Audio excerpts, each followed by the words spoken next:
மூணு காரியம் சொன்ன சிருஷ்டிப்புல. முதலாவது சொன்ன எதை கர்த்தர் சிருஷ்டிக்க போகிறாராம்? வெறுமையானதை அவர் என்ன பண்ண போறாரு? சிருஷ்டிக்க போகிறார். ரெண்டாவது என்ன சொன்ன? ஒழுங்கீனமா இருக்கிறத அவர் ஒழுங்குபடுத்த போகிறார், சிருஷ்டிக்க போகிறார். மூன்றாவது என்ன சொன்ன? அவர் கனவு நான் தான், என்னை அவர் நல்லது என்று கண்டார். அல்லேலூயா. இது மூணு நடக்கிறதுக்கு முன்னுக்கூட்டி ஒரு காரியம் நடந்தது சிருஷ்டிப்பில். அதான் பெரிய மேன்மை. வாசிக்கலாம். ஆதியாகமம் 1:2 இருந்தது, ஆழத்தின் மேல் இருள் இருந்தது, தேவ ஆவியானவர் ஜலத்தின் மேல செவாடி கொண்டிருந்தார். அல்லேலூயா. வெறுமை என் வாழ்க்கையில் ஒரு துளிர் வரணும்னா, என்னுடைய ஜீவிய ஒழுக்கம் இல்லாதவைகள் ஒழுங்கா மாறணும்னா, என்னுடைய வாழ்க்கையில கர்த்தர் கண்டது எல்லாம் நல்லதா இருக்கணும்னா, என் மேல என் ஸ்தலத்தில் பரிசுத்த ஆவியானவர் அசைவாடணும். எத்தனை பேர் ஆமென் சொல்ல முடியும்?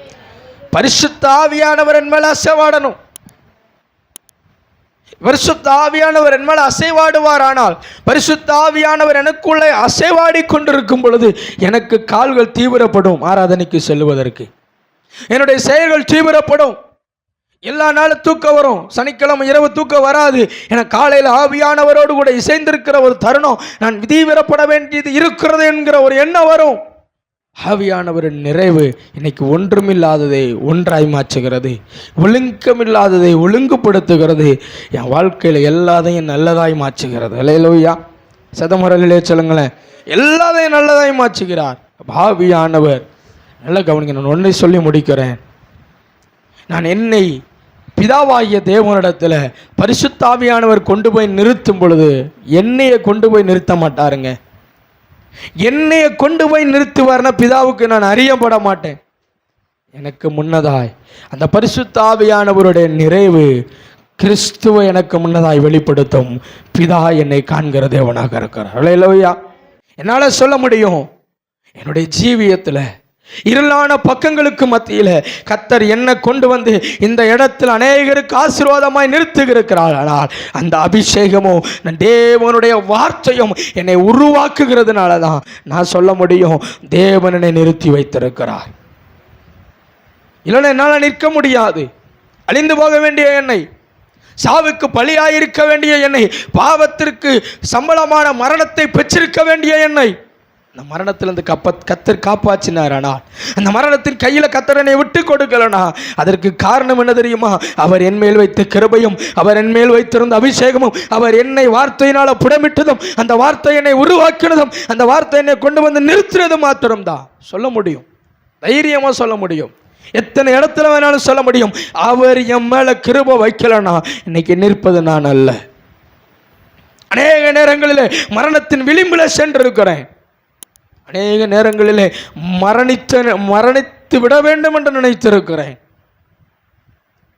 காரணம் என்ன தெரியுமா? அவர் மேலே என்னை நம்பி தந்த அபிஷேகம் என்னை விடலாங்க. நான் விட்டுட்டேன் ஆண்டவரை, நான் விட்டுட்டேன் பரிசுத்தத்தை, நான் விட்டுட்டேன் பரலோக தரிசனத்தை. ஆனால் அந்த அபிஷேகம் என்னை விடலாங்க. உருவாக்க ஆரம்பித்தது, என்னை அடிபட வேண்டிய இடத்தில் அடிபட வைத்தது, என்னை முற்றிலுமாய் ஒரு மனிதனை இன்னைக்கு நிறுத்திருக்கிறேனா அதற்கு காரணம் என்ன தெரியுமா? அவர் என்ன நம்பி தந்திருக்கிற பரிசுத்த ஆவியானவர். அதனால தான் சொல்கிறேன், சபையை, அன்பு வாலிப தம்பி தங்கச்சி, பரிசுத்த ஆவியை பெற்றுக்கொள்ள பிரயாசப்படு. ஆராதிப்பதினாலே பரிசுத்த ஆவியின் ஆராதிப்பதே அல்ல, பரிசுத்த ஆவியில நிறைந்திருப்பதை, ஜெபிக்கிறதே இல்லை, பரிசுத்த ஆவியில ஜெபிக்கிறதை இல்லை. கவனிங்க. சபை ஆரம்ப நாள் என்ன சொன்னேன்? பரிசுத்த ஆவியின் நிறைவு, முடிவும் பரிசுத்த ஆவியானவனே தான். நம்முடைய நோக்கம் என்ன தெரியுமா? இந்த உலகத்தின் மனிதனை திருப்திப்படுத்துவதல்ல. நான் சொல்கிறேன், எத்தனை பேருக்கு புரியுது? உலகத்தின் மனிதனை திருப்திப்படுத்துவதில்லை. இன்னைக்கு மனுஷனை திருப்திப்படுத்தினா என்ன வேணால் செய்யலாங்க, என்னால் செய்ய முடியும். மனுஷனை திருப்திப்படுத்தினா என்ன வேணால் செய்யலாம், எங்கே வேணால் போகலாம், எப்படி வேணால் ஜீவிக்கலாம். ஆனால் நான் திருப்திப்படுத்த வேண்டியது மனிதனை அல்ல, என்னை சிருஷ்டித்த சிருஷ்டிக்கிறேன். இல்லையா? அப்போ சில காரியங்களை விட வேண்டியதை விட தான் செய்யணும். ஆண்டவர் சொல்லுகிறத வேண்டான்னு ஒதுக்க வேண்டியதை ஒதுக்க தான் செய்யணும். ஏன்னா என்னுடைய மகிழ்ச்சி யாரா இருக்கிறாரு? நான் மகிழ்ச்சி படுத்த வேண்டியது யாரு? கர்த்தரை. அவரை மகிழ்ச்சிப்படுத்த வேண்டிய இடத்துல வேற யாரையும் மகிழ்ச்சிப்படுத்தாதீங்க. சிருஷ்டிப்புல பரிசுத்த ஆவியின் நிறைவு ரொம்ப முக்கியம். அங்கே இருந்தார் ஆவியானவர். சிருஷ்டிப்புல பரிசுத்த ஆவியானவர் இருந்தார். இன்னைக்கு என்ன சிருஷ்டிப்புன்னு சொன்னா தேவன் சொல்லுகிற விரும்புகிற காரியம் பரிசுத்த ஆவியானவர் என்னுள்ளே இருக்க வேண்டும்.